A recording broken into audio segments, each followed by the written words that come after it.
I know it's like cliche to say, but consistency is key, especially in freelancing, because you just, if you stay consistent, people will see that. And I feel like just over time, the consistency will work for you. And welcome back to Have a Map, where we talk things all career. Super excited for today. I feel like we've really been kind of rolling through episodes, but then with election season, it's been a little slower. So I'm excited to be back in the midst of all of this. I'm your host, founder of Dim Events, and today I have one of our newer interns, Or. Say what's up. Introduce yourself to everyone. Hi, I'm Or Minor. I currently attend Columbia College Chicago. I'm a film and television major, and I've just been a videographer for quite some time now. Very cool. Happy to have you on. Yes, and Or is I think our only freshman intern, really advanced and just growing in his skill set.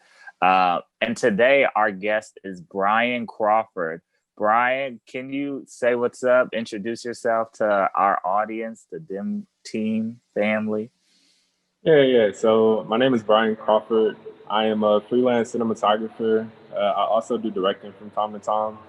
Uh, I am in the YouTube space as a film photographer as well. But yeah, that's a little bit about me. Very, very cool. Happy to have you on the podcast, and we appreciate you taking this time out of your day today. So can you tell us a little bit about how you got started in this space?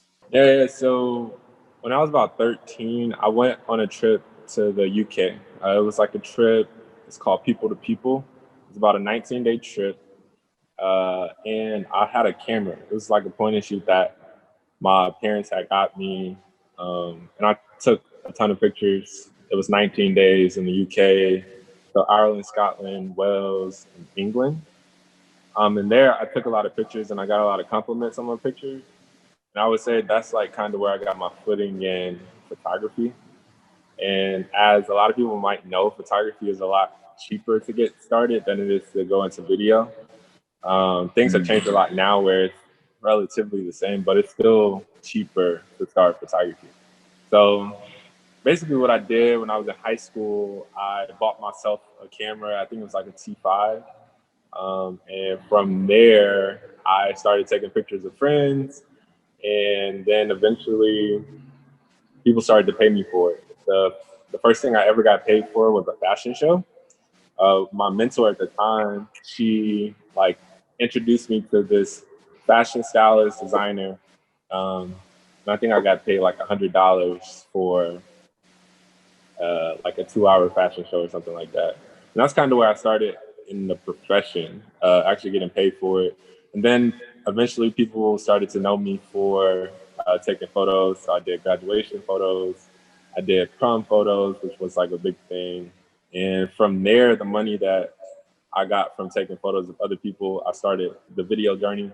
Got a gimbal, I got, a monitor. And then from there, it just kind of took off doing music videos with my friends. Um, and yeah, from there, I kept doing that in high school.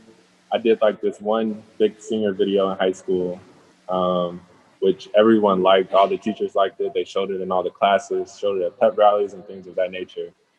Um, and then I moved to Chicago about 2.5 years ago now. And I just kind of planted some seeds and it continued. And I'm here now. Very cool. And Or, I'll kick it off to you.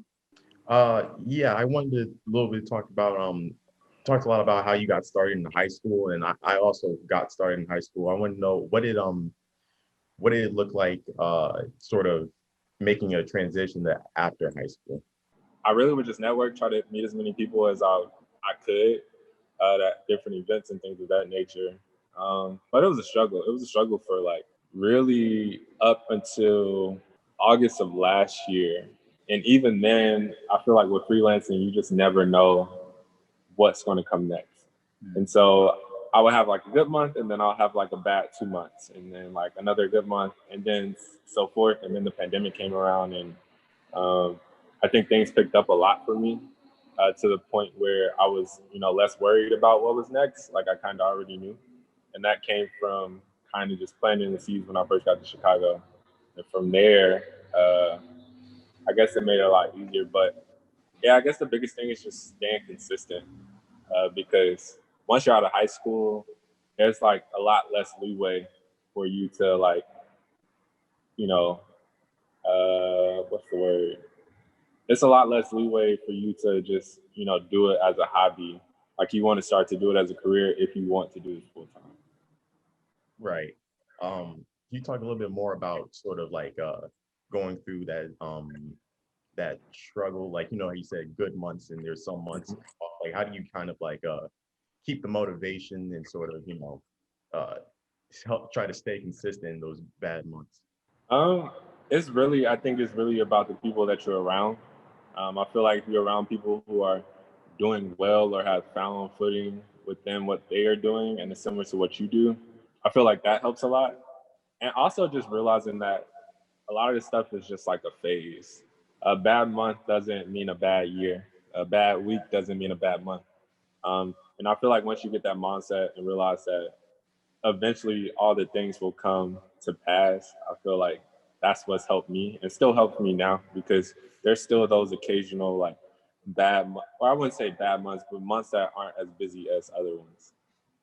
Right, right.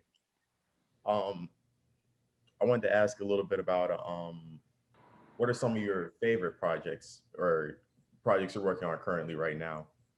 To sort of what makes them your favorite and how did they sort of come to be your creative process? I see. So I recently did a video for Wallpaper Magazine. It was very like random phone call from a friend who just put my name out there. And it was featuring Virgil Abloh. I think he's the CEO of Off-White. And I think that was one of my favorites of this year because it was kind of just like I guess you could say like an ego stroke because I always knew about Wallpaper Magazine. And to be able to do that or to be in that space kind of helped me get more motivated to keep doing what I was going to do. That's another thing going back to your first question. I feel like every now and then you get that shoot that really motivates you to keep going. Whether it's something small or something big, but it's something that you want to do and it reminds you why you started to do it. But that was I guess a bigger shoot, but it was very simple. It was something that, I feel like I had worked a long time to get to, even though it was a very simple shoot at the time. And then as far as just things that I'm working on, I feel like during the COVID era and things now, there's a lot of pre-recorded like show type thing. So I've been doing that a lot. I've recently started working with this local church here that has, brought me on to help direct them into the direction that they want to go and like spicing up, I guess, their live streams every week. So that's been something I've been working on as well. Yeah, I wanted to ask about you seem pretty like a pretty busy guy now, but I wanted to ask like since the pandemic and COVID started, has that really affected like your work and your process? Like what did it look like? What did your schedule look like before COVID compared to now? So the funny thing is, I feel like when the pandemic hit, things kind of picked up for me. I know that's like complete opposite for a lot of people. Before COVID, I feel like I was still trying to figure a lot of stuff out, as I still am now. But I was like traveling, just trying to see what different places look like, because uh, Chicago is great, but we're known for our bad winters and like the really cold. So I've always been just trying to figure out what the next step was. But before COVID, I had, I guess, a handful of clients that I would service video wise. So I feel like in Chicago, I've just found my footing as a videographer more than a photographer. Um, but I guess the day to day would just be checking emails, going on Instagram, trying to collaborate with different models or different brands and things of that nature. Uh, and now during COVID, it's more of just like working a lot of editing, a lot of shooting. Um, and just a lot of moving around. I recently moved, so that like it was more like a transition period during COVID to one, adapt, and also just start to figure out what the demand was during COVID versus what it was before COVID. I feel like that's really important, right? Because you talked about it, and from we do experiences here. So, like as you know, my calendar was like cancel when COVID first started. But going back to like how you got started and how you're adjusting now, do you see any similarities in that? Because it's relying on relationships, but also kind of reinventing yourself during this time. And I always think it's super fascinating that this time of reinvention is similar to like going back to that starting point. Yeah, I think the one consistent thing or the common denominator with both is just your network. Because even though the clients that I hadn't been hiring me as much, because they knew me and I kind of kept in contact, those were like the common denominators on what kept me going through the pandemic. But as far as, I guess, similarities, it's just work ethic. I know it's like cliche to say, but consistency is key, especially in freelancing, because you just, if you stay consistent, people will see that. And I feel like just over time, the consistency will work for you. And when you get those opportunities or when you start shooting again, because you've been so consistent, it's easy again.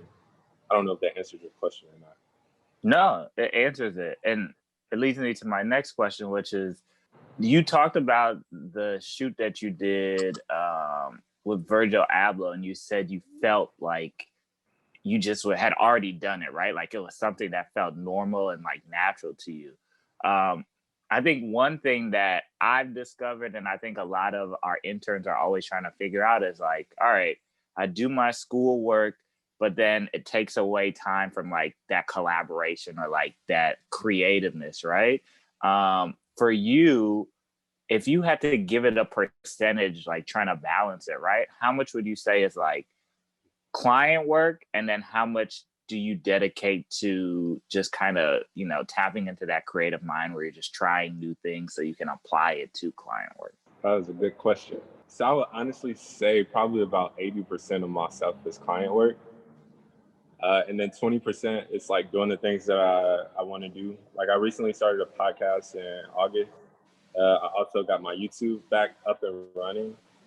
And those are things that I just value from like the teaching standpoint. I really love to be able to help other people out in any small way, whether that's, you know, just teaching the things that I know lighting wise, or just being able to navigate through certain situations. So being able to do those things, I kind of consider like a getaway from client work, because client work is cool and sometimes you are challenged, but a lot of times, or at least the space that I'm in, client work becomes like super easy because it's so consistent. And most people are looking for a particular look. And you'll find that in different areas, especially like the commercial world. Like there's a standard in the commercial world, and people don't really necessarily want to stray from what that standard is. But yeah, I would say like an 80-20, which is very unfortunate. I would like to get that like to at least a 50-50, to be honest with No, I feel you. That's the tough part. Like you want to get it to 50-50, but then another client comes and another client comes. you. Exactly.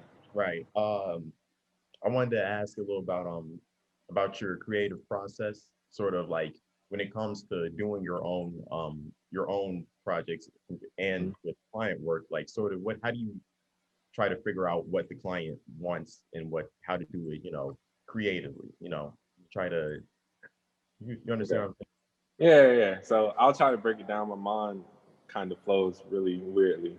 But I think the first thing is trying to figure out what the client wants. So my biggest thing, I'm a big pre-production person.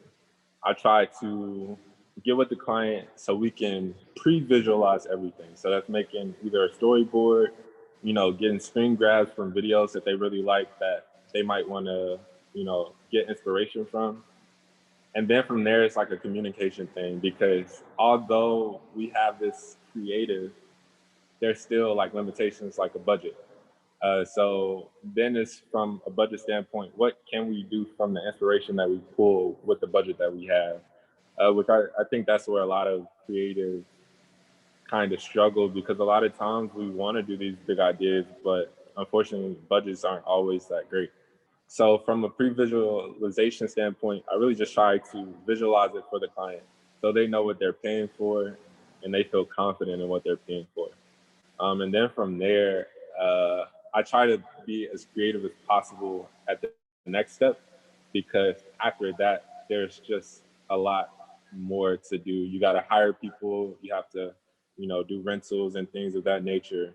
So that's where all the kind of non-creative things come in, but you have to be careful, because if you let that, overfill the creative space and you only have like 10% of the time to be creative, the project might not come out like you want, or like you want.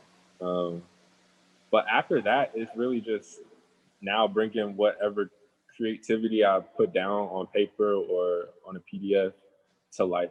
And from there, I kind of go about who I want to hire for this project, or what lights I might want to use, what camera I might want to use. And then from there, I feel like that's the easy part for me. I feel like production is easy because pre-pro really makes everything a lot easier. And from there, it's really more about executing than anything. Right, right. Um, when it comes to uh networking, you said something about networking earlier, and I wanted to ask you, like, what are some sort of what are some of the best ways to network? Or how do you build that? How did you build that network for yourself? And so when I first got to Chicago, I have been following I have been following a lot of Chicago creatives. Shout out to all the Chicago creatives, because there are a lot. Um, but I have been following this one person. He's a celebrity photographer here. And when I got here, I reached out to him via DM on Instagram, and he replied back. We met up and we kind of started a relationship there. And from there, I kind of pitched myself to him on how I could service him, and what I could do for his brand versus pitching myself, like, or pitching to the point where I'm like leeching off, because I feel like no one really wants that. So I went in with a mindset like, I'm going to try to help build your brand even the more. And from there, he kind of just put my name out for video stuff. I don't think I was that good. I still don't think I'm good now, but I feel like then I was like just at a beginning stage in a new city. But regardless, because I had helped him so much, he kind of just threw my name out there every time someone needed video. And so from there, that's kind of how I got the network that I have now. And from time to time, he would just put my name out there, and I would meet more and more people. And also at Columbia, I feel like there are a lot of great opportunities from the people that are at Columbia who might be doing internships or are working with different brands. If they know you, they can put you on. I remember it was my first year here, and one of my friends, Cameron, he was an intern at BET for Lewis Carr. And I remember one day he texted me, he was like, "Hey, I got this video thing for BT." And I was like, "Of course, I'll do it." Like, I feel like that was one of my first bigger gigs. And from there, the people that I interviewed, I met another one of my clients.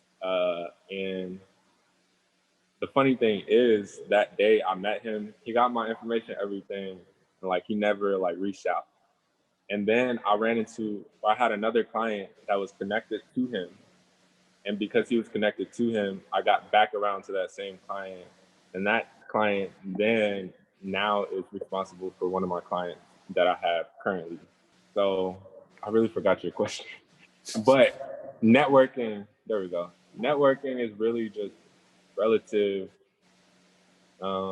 because I know a lot of people who are successful at networking via Instagram, and I know people who are good at it in person. But I will always recommend in-person networking. I know it's kind of hard with COVID, but to meet somebody and to talk to them face to face, I feel is more valuable than to meet someone on Instagram. Because one thing my mentor always says if Instagram was to crash today and never come back, how many of your clients would you still be able to be in touch with? So I think, through emails and through in-person, meeting people, I feel like that's the best way. And that's what has helped me network the best. Right, right. And Instagram has been helpful for me when it comes to networking. Also, like I know other film students right now who are, since COVID, it's made it like very difficult just to sort of meet other people. So yeah, Yeah. I think that's super interesting that's what a lot of that advice of like switching back and forth. And I think it's like having that equal balance between like Instagram and in person. You have mentioned you said your first 2 years at Columbia. Did you continue or did you kind of leave Columbia? What was that process like? Yeah, so I originally came to Columbia to learn as much as I could. And at a point, I felt like I had learned all that I needed to learn to get to where I wanted to be. And once I got to that point, I kind of stopped. I took a gap semester, and that semester turned into 2 gap semesters. And then it was just like, okay, I definitely probably won't go back because I had started to find my footing before I left. And it just got to a point where I was missing out on like great opportunities because I was in school. And of course, it's a crazy thing to tell your parents that, you're leaving school, but at the same time, a lot of the opportunities, like I remember I got offered to go on tour with somebody. It was mid-semester, and I think the tour was for like a month. But it was just like being on tour, I feel like you meet so many people that it's worth, stopping school. But I ended up staying in school. And of course, with the pandemic, that opportunity didn't come back around. And I always think, like, what if I had stopped school and went on tour? But there's like pros and cons to it because I met a lot of people that last semester at Columbia that are very pivotal to the things that I've been able to do. And also just having help on set, because I think the biggest thing that Columbia did was form me a circle of networking and being able to hire people that I went to school with, people that I also got to shoot with at Columbia. And now I feel like for me, it feels good to be able to pay people that I went to school with and vice versa for people to bring me on the sets and things of that nature. But the process of like getting out of Columbia, it was more of a mental thing. Believing that, God had a place for me in this big industry of film. And from there, yeah, you have your bad months and your rough months or not as busy months. But now I start to see, all the seeds that I planted when I first got to Chicago now coming to pass. So, Yeah. I was gonna say it takes a lot of faith, right, to jump on, to take that leap, right? Yeah. I relate to that so much because I was not even in the creative industry. I actually started off in like nightlife and then switched over to experiential marketing. And in that time, after graduating from DePaul, I jumped into the corporate world and was making like good money and I was happy with that. But it was just like, when you're not really tapping into that creativeness that you have, you're just like, this is not it. And like leaving something so stable for something that like you said, right, it's not as stable and you don't know if it's going to work out because you have good months and bad months. Takes a lot of faith for you to consistently move, right? Because I feel like there's always points of growth, but if you get caught up in like comparison and things of that nature, you never feel like your growth is enough to really like I'm doing it, but this person just did like this thing for Nike or whatever. You know what I mean? Like if you get caught up in that, it'll really distract you from like the purpose you're truly supposed to walk in. Exactly. And then like you'll find that once you get there, it's not what you thought it was. And once you get there, I feel like that's a growing moment as well, because it's just like, man, like I wanted this 2 years ago and I'm finally getting it, but it's not what I thought it was. That's the big thing about this industry. You get there and you're like, oh, this is it? Oh, dang, I really could have been doing this. Like, I should have really had confidence in myself. So. Yeah, it's cool hearing from another Columbia student, someone who's going through sort of the same thing that I'm going through right now. It's definitely like informative, It's yeah, especially because like I kind of feel kind of the same way you said talked about how you felt when you first came here, like you're just trying to find your footing. I feel like that's what I've been doing since school started. Yeah, yeah, and I think it's just like you said, having faith that like everything will come together. Uh, because it really took 2 years for me to find my footing, and then from there it's just staying consistent. Because you stay consistent when you get there, I feel like that's what gives you longevity. If you can be consistent and people know they can come to you for this or come to you for that, that's how you, I think, survive as a freelancer. Because if you have one client, like my mentor, I feel like he has bigger clients, but the thing is, like, he'll have that client and they'll be back next year, like guaranteed. So that gives him sustainability. And I'm finding that it's the same way for me. If I can give people consistent results, I will have longevity in my career as a freelancer. And one thing we like to do before we kind of end things is I always like to ask people a fun question, just like musically, right? For you, what are you currently listening to? What's keeping you like inspired? What like motivates you from a music standpoint? Maybe it's an artist or a specific song. Yeah, so fun fact, music is like my first love. Uh, I played keys at church when I was younger. I was in the band. I was in a lot of that stuff.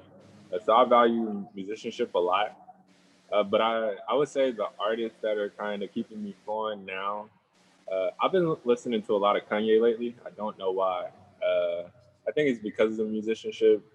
Summer Walker is like good. Tiana Taylor dropped a project this year that's really good, and she's also dropping visuals to all the songs. So that's very motivational. Snow Allegra, she's really good. Sir, and then also like I guess more hype music. You have like people like Drake, and you have people. Let's see, the baby and his whole group of artists, I like them mainly because of their confidence in what they do. So just based off of the confidence and all of that, I listen to a lot of their stuff. And then I even listen to like throwbacks like Tupac and Biggie. And I always try to visualize because they were like young when they were alive and they died at a really young age. So to visualize the stuff that was presented to them at the age it was presented to them at the time that it was presented to them, it's just like that's motivational too. And so to hear their music and put myself in their shoes because I'm relatively their age from when they were creating this stuff, I think that's very like motivational as well. Love that. Or what about you? Um, yeah, I've sort of been listening to a lot of Kanye too, and I really like the internet. I don't know if you know that band. I like Yeah, the album. I forgot what it's called, but yeah, I've been listening a lot of just their whole catalog. That's fire. I love that. Yeah, I've been listening to the song that comes to mind is a gospel song. It's called Praise Is What I Do. It was like randomly on one of my mixes, but that's been like my jam for the last few days. And then on a completely other note, I really like the whole Griselda movement out of Buffalo, New York. Um, Very similar to, not musically, but like their confidence, similar to the Babies group, and all their artists, because Griselda has West Side Gun, Benny the Butcher, and then Conway, and then Armani Caesar now. But they just move confidently, and they're from a place not well known, right? People don't really think of Buffalo, New York as like a music hub and like people who are super creative. So it's actually really interesting, and I love their whole movement because they're like disrupting a lot of stuff that's happening in hip hop. So, and then, or do you want to close this out? Yeah. Just I guess one last question would be, what's any advice you can have from one Columbia student to another, or just filmmaker to another? I guess my biggest advice would be to be mindful of the people that you have around you, because I truly have lived the product of your environment. Um, so I would say be mindful of the people that are around you, make sure they're like-minded, and also just be consistent with whatever you do, whether it's consistently waking up at the same time every day, consistently being late, you know, whatever it is, like be consistent in it and just be mindful of the people around you. Those will be I found that those are the key factors for me, staying consistent and being mindful of the people I have around me. Right. Right. Thank you. No problem. Yeah. And thank you so much, Brian. We truly appreciate you jumping on the podcast. We always love to give people a round of applause virtually, but just because we appreciate just sharing knowledge and advice. And I think a lot of young creatives they just need to hear these stories so they know it's possible, right? And Yeah, of course. just for context, how old are you? So people kind of know. So I'm 21. Wow. So yeah. So anyone, y'all can definitely do it, right? 21. I feel like, yeah, that's so young. That's beautiful though. I feel like you do it a lot. So yeah, thank you everyone for listening, whether this is your morning routine, your afternoon routine, or maybe before you go to sleep, you listen to this. But thank you for listening to Have a Map. Skirt, skirt. We're out.